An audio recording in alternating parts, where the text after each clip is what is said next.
Rise analyst and lawyer Frank Tietze joins us now to give us a legal perspective to this matter. Frank, good to see you. Well, you heard from the senator here that due process has been followed, but from where you stand, do you think, based on your observation, that due process indeed has been followed in this case? No. And there is no due process. In fact, due process has been murdered by a cult of misogynist senators, and it's sad. It's a sad day for our democracy. So nobody should talk about due process. Let me tell you, because we are dealing with issues of fair hearing here. You cannot. Again, it's illegal by our laws, and I'm talking about Article 13 of the African Charter of Human and People's Rights Ratification and Enforcement Act. Is a Nigerian law which says that you cannot actually, every Nigerian has a right to participate either directly or indirectly in the government or governance of his country. So you cannot even you cannot contemplate suspending a senator or a House of Assembly member. We talk about the idea that Senate is bound by its rules and that whatever happens in the Senate cannot be inquired into by the courts. That's a joke. Doesn't mean that if someone picks a gun and shoots another senator right there in the Senate, and then the courts or the police will keep quiet about it, they will arrest that person and they'll prosecute the person. It doesn't matter what the Senate president thinks. I think we just witnessed a situation where we have seen a deliberate attempt to repress, suppress, and oppress a Nigerian woman. And it is not really Natasha Akpoti that is the victim here. It is the Nigerian, because if a Nigerian senator can be dealt with so harshly, so mercilessly, because she attempted to express herself, just imagine what will happen to the ordinary Nigerian. And what did the woman do? If the woman resisted, the change of her seat, if it matters so much, you could have also said, if it didn't matter that she needed to just change her seat, you could have also considered that it didn't matter if she remained in her seat. But you see, there's a mixture of murdering the principles of fair hearing here, whether it is the principle of nemo judesin causa sua or the principle of fair hearing in the sense that you must fully hear the other side.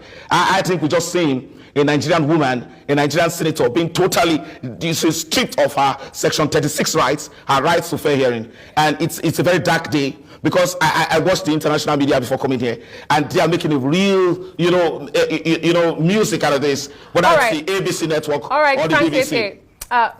For want of time, let me ask you, because the senator did say that she was given an opportunity to present herself before the Ethics Committee yesterday. Reports from National Assembly reporters have it that they sat and waited for an hour thereabout. She didn't present herself, although she was in plenary when it was announced. That's on the one hand. When you say she wasn't given fair hearing, I want you to react to that.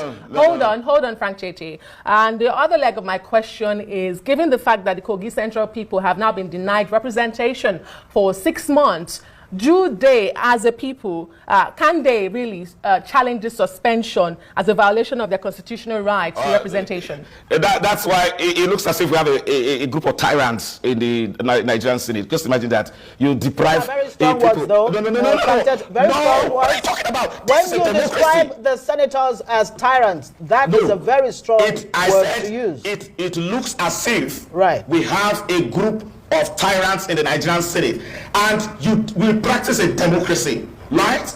Now, our laws say that a people will be represented at every material time in the Senate.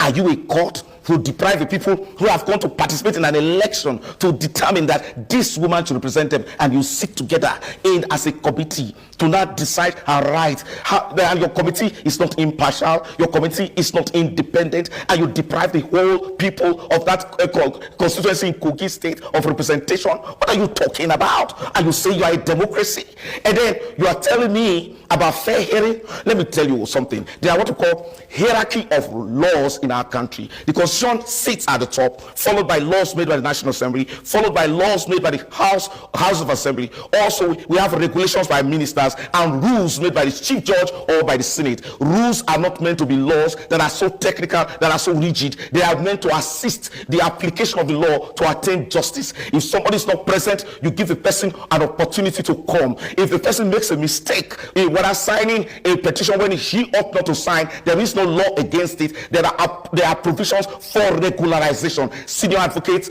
and lawyers make such mistakes against the rules of court every time. Let me just follow up there, because you didn't really answer that question. Frank, you haven't answered my question. My question really was, can the people of Kogi Central, her constituents, now challenge this suspension, was my question. Wait a minute. Why would you contemplate that you will create a problem that does not exist, and then you send the people of Kogi West on an errand to go and challenge an clear illegality? Are you not guided by law? See, we are doing everything possible to save our democracy, and the democracy that we practice is we must govern, we must subject ourselves to the legal process. If the African Charter of Human and People's Rights Ratification and Enforcement Act in Nigerian law says at every material time, a Nigerian, whether by himself or a representative, must participate in his government. How dare you suspend? Are you a court? Are you a tribunal? Just because you feel offended? Why are we turning our democracy upside down? Right. A few days ago, a congressman was shouting down on President Trump. They didn't do the worst to him. They simply censured him and asked him to walk out. They didn't tell you that he was suspended. Yeah, Frank, let's practice it well. We don't have all day. Now, there are some fundamental issues that may have led to all of this, and I'm wondering, number one, based on your observations so far, from the very first day of refusing to move from seat A to seat B, do you see exhibition of sufficient knowledge of the workings or the processes of the Senate on the part of Senator Natasha Akpoti-Uduaghan? And when she says this justice will not be sustained, it will not stand, she remains defiant. And we're hearing from the Senate that if she apologizes, she will get some reprieve from the 6-month suspension. Your thoughts on this? They are trying to browbeat, intimidate, and hold down a Nigerian citizen. Unfortunately, it's a woman. Just imagine that. Where did the rule say that apologize first before we will forgive you?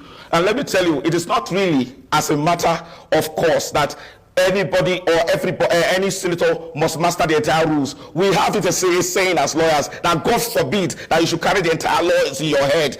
And if a senator makes a mistake, it is a mistake, and that's why it's meant to be corrected and not should be used against her. And it happens, not all of them there understand the rules of the Senate. And every time when distinguished Senator Owitaina was there, he kept on lecturing them every now and then while he was in the Senate. How can they now latch on a simple mistake or a misnomer? And let me tell you, you see, you don't even need to understand the English language or speak it so correctly to be a senator or a representative, provided you are able to represent your people. So what are we turning this thing into? All right. She has done creditably well, and she is even more articulate, far more articulate than these persons who have put her on trial so unfairly. What kind of country? We're almost out of time. The very last question, very briefly.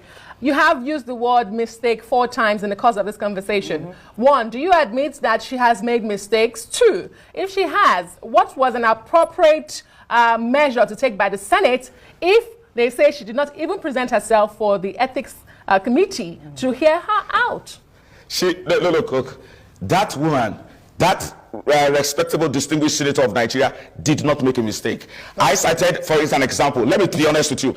See, a person is entitled to reasonable perception. If her perception is that I am being discriminated against because I am this, I am that, because I didn't do this, because I was said to do that, she has every right to protest, especially in the floor of the Senate, and that's exactly what she did. And again, just the same way people plead the 5th Amendment rights, a senator, a Nigerian citizen, can decide not to show up. Make whatever decision that you want to decide to make, and then it can also be challenged. What are we trying to? You see, we want to victimize the woman further and then traumatize her. And I tell you, the other people making reference to the fact that there was a legitimate court order, as it was reported, that was served on them, and that they needed to respect the right of an individual Nigerian. It doesn't matter whether she's a woman or a senator. That whatever they are doing is capable of traumatizing and destroying the self-esteem of a Nigerian citizen, of a Nigerian woman. They didn't care. What group of people are these? Come on, they should get better advice. Okay. Frank Tete, a Rise analyst and lawyer, thank you very much for your insights on this matter.